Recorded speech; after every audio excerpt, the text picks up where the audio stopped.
Love seeing like the variation that comes out of our creative team. You know, we've got our higher end stuff that comes out and it looks Yeah. amazing and it's scripted beautifully, and we can put voiceovers and everything that we need to on it. And it's funny, when we have clients that are on creative retainers, particularly when they're saying, okay, split it in two. We want direct response creative and we want brand awareness creative, and that's almost like the sweet spot for us a Yeah. little bit, because the brand awareness stuff is sexy, like it's Yeah. beautiful, you're representing a brand in Yeah. the correct way. We can shoot it in the studio, we can make it look really sexy. And then when you get to the direct response stuff, sometimes bit of UGC in there, it's going to deliver better.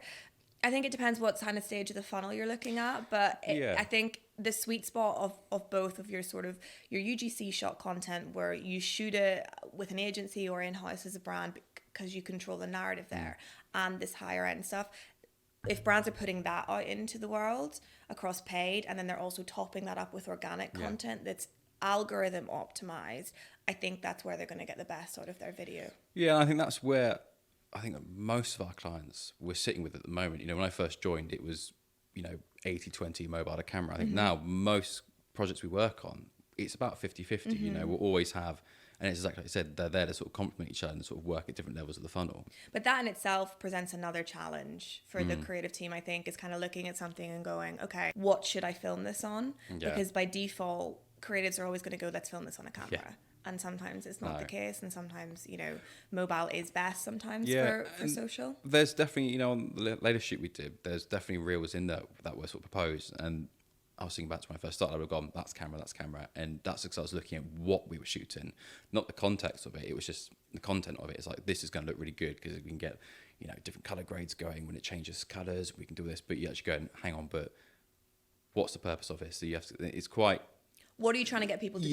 yeah. Are you trying to get them to engage with it and watch it the full way through on TikTok? Yeah. To do that, it needs to be relatable. It's not Exactly. going to be relatable if it's this highly branded Yeah. piece of organic content. Paid, maybe get away with that, but not on Yeah. organic. And then on that, there'll be people watching this going, well, why should we have a cameraman if it's just all shot on mobile? And the thing is, it's a really hard line to sort of walk, this kind of filming things on mobile to make them look UGC, but also not making them look so bad that kind of, because at the end of the day, they've got to complement the company and the client that they're working for. So they've got to look UGC, but they've still got to look I would say nice level. For any client that's like looking at it, I wouldn't really say anyone on our creative team is just a cameraman or is just a videographer. Like you're a social, like for you, you're a social videographer. You can now look at something and be like, it's not going to deliver on social. Like the context needs changing on that.